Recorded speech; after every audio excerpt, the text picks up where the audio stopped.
This is Jessica Robledo, who used to be our student body president when she was here, and she's currently? Currently I teach math and science for 7th graders in the East Whittier City School District. So I'm at Hillview, if any of you are familiar with the area. For my undergrad, I was a Whittier Scholar, and I did, the title of my major rather, was Culture, Community, and the California Student. Perfect. Because I was able to, you know, design my own major. But then after that, I went into the Broad Oaks program, and I was a graduate fellow there. I did my master's in credential work at Whittier. I did substitute teaching, and here I am, math and science. So that's it. Thank you. All right, now Fred Hawthorne. Oh, thank you. Fred Hawthorne, graduated in 2000. I had a degree in history. Upon graduating, I became an educator. Taught 7 years. I taught special ed at a continuation high school. And currently, while I was teaching, I wrote a few books. I wrote 4 books. 2 are now published. And now I own a training business, and I'm actually running for public office now as well. So, and thanks to Whittier College. Honestly, Whittier College had a great deal to do with that, and I'm here. Great, thank you. Adam Arzate. Hi, Adam Arzate-Vayda, class of 2000. I too was a Whittier Scholars Program. My major was Global Studies, which was integration of international relations and environmental science. 8 years out of Whittier, I went into risk management. So I really used a lot of my practical, I used a lot of my theories just in political science, regulatory compliance, things like that. And then environmental science background really helped me with wastewater treatment regulations that corporations had to go through. Fast forward 8 years, got totally disenfranchised with the corporate world after climbing the ladder. It was really fun, it was exciting, it was all the things I wanted, but after 8 years, I just kind of got tired of it, I guess, for lack of a better explanation, and I realized that in front of me the whole time I had this really amazing opportunity, which is my father's business, graphic design. So now I run our family business. It's international. Have a local office here in Beverly Hills, and then 2 in Hong Kong. So it's kind of cool because my major was global studies, so I took a lot of anthropology courses, all my international relations, was Southeast Asian based. So again, the whole time, like, I was really getting a wealth of information that I had no idea how I'd apply it. I just liked my professors and had a good time. But as a testament to the Whittier education, like Fred said, it allowed me, 8 years out to just completely change fields. So now I run the business for my father. Thank you. Teresa Rivas. Hi, I'm Teresa Rivas, and I am class of 99. However, I'm a little longer in the tooth than that, so I was a non-traditional student.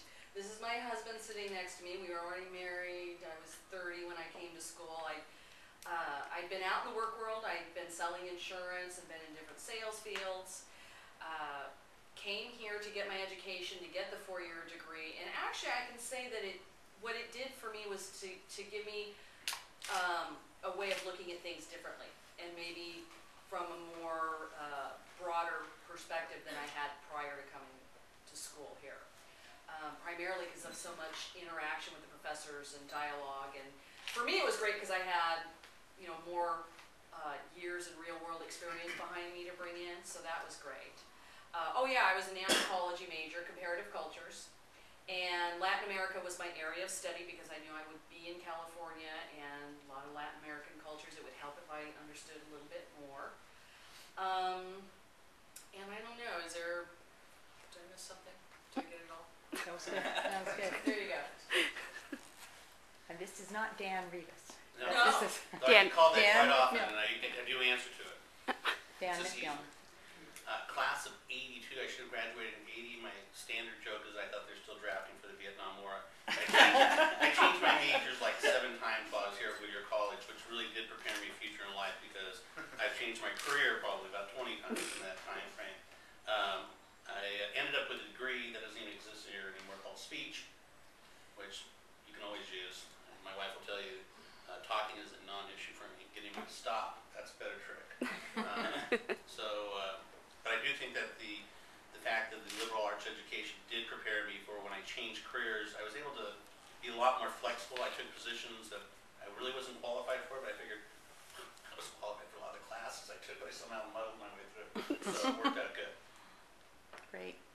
Okay, well, moving on to the networking, I'd like each of you just to talk briefly about what it is that you think you would like to highlight to the students about how networking has helped you in your career goals. How would it help me? Okay, great. First, I want to chime in on when you're networking, you have to believe what you have sells. I was just telling Elizabeth that when you walk into a big conglomerate of people, there are people who are at the top of the ladder, there are people at the bottom of the ladder, and there are people who are somewhere in the middle trying to get to the top.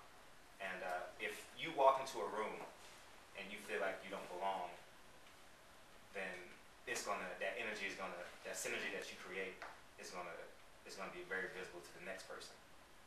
And I use myself as an example. When I walk into a room, I always attempt to exude positive energy. So naturally, my smile will be bigger than the next person. I'm shaking hands and looking people in the eye. I'm being a gentleman.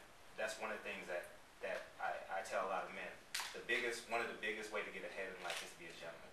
No, whether she's your mother, whether she's your auntie, whether she's your wife, whether she's your girlfriend, and that will go a long way because that carries over into your mannerisms. When you talk to a man, you call him Mister as opposed to Dan, or so on and so forth. And as far as networking for me, it's priceless. I mean, like I was just telling people out there is that when you realize how powerful your small circle is, and you connect them to the second layer, and then you connect them to the third layer, you probably never work a day in your life. I'm just being extremely genuine with you. Like life becomes easy. And as you network, you'll realize that this piece of the puzzle is on Hadley and Comstock. The next piece of the puzzle is in New York. And next thing you know, you've connected 3,000 miles. And with social networking, with Facebook, MySpace, I'm gonna win my campaign just on Facebook, I believe. But but I'm just being real genuine. You have so many mediums where you can be successful, and if you tap into that, and when you're 21, 22, you can make a mistake.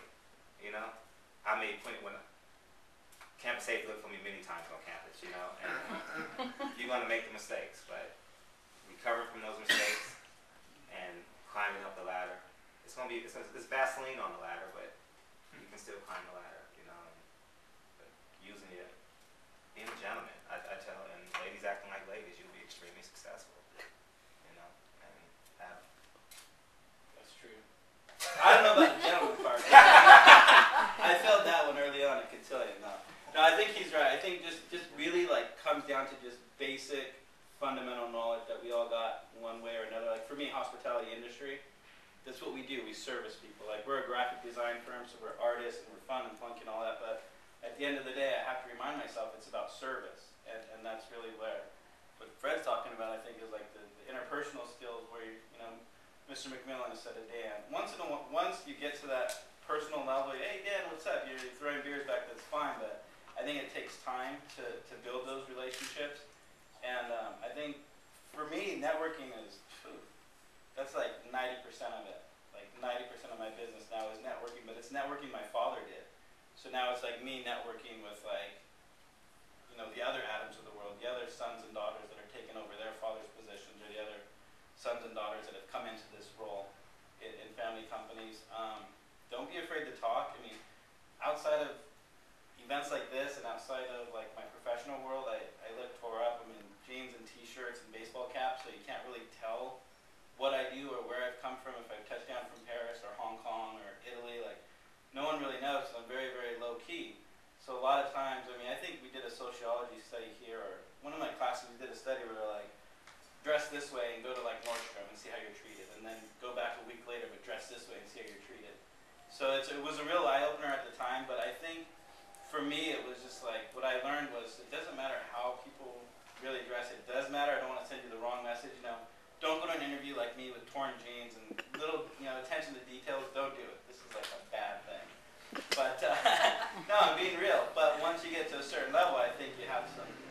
leverage, but again, just keeping it, you know, as fundamental as possible with your manners, your basic manners that you learn as a child.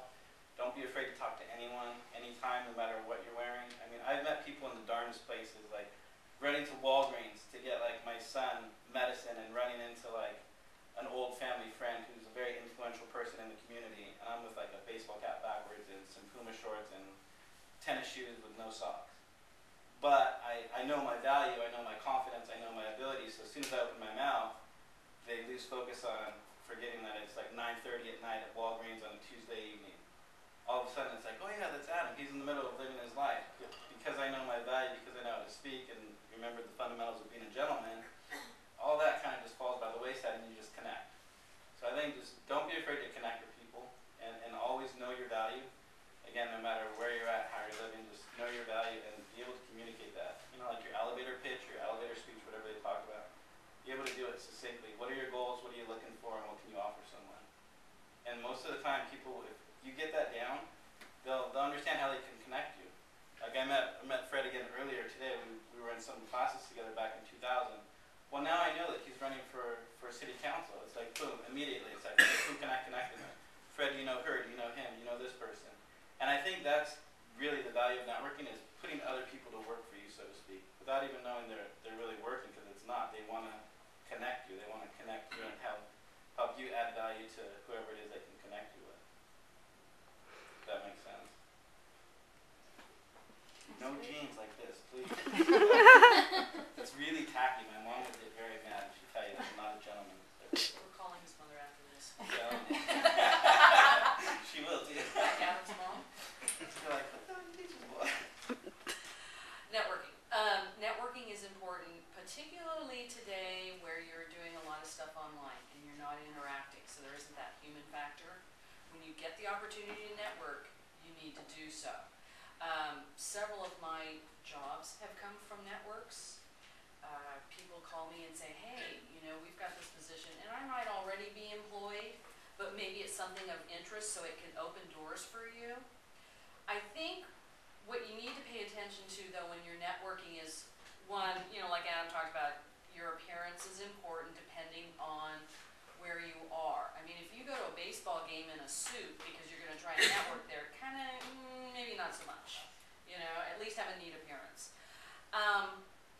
If you're if you have a professional group you can be a part of, depending on what industry you're in, join that professional group, get involved, because it helps with your networking. It gives you another level to connect with people on.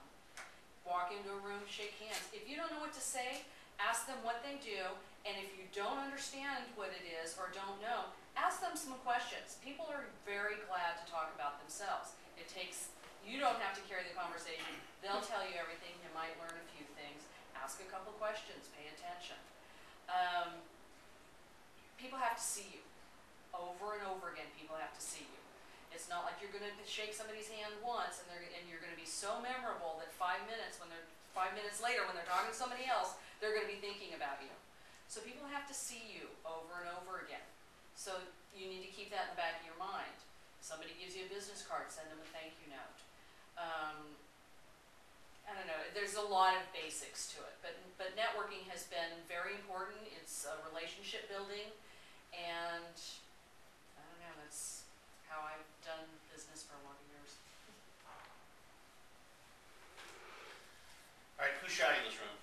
Who has a hard time talking to people? So everybody's good when you talk to people, right? Me, Dad. Yeah. Don't let me, I'll tell me my nickname for you, so no, don't go there. You're fired. A lot of people are very concerned when they go out to networks and think, I'm shy and I really don't like to talk. Okay, my wife hit on something that's really important. First and foremost, you know, the first gentlemen are absolutely right. You have to have good manners. You need to dress appropriately.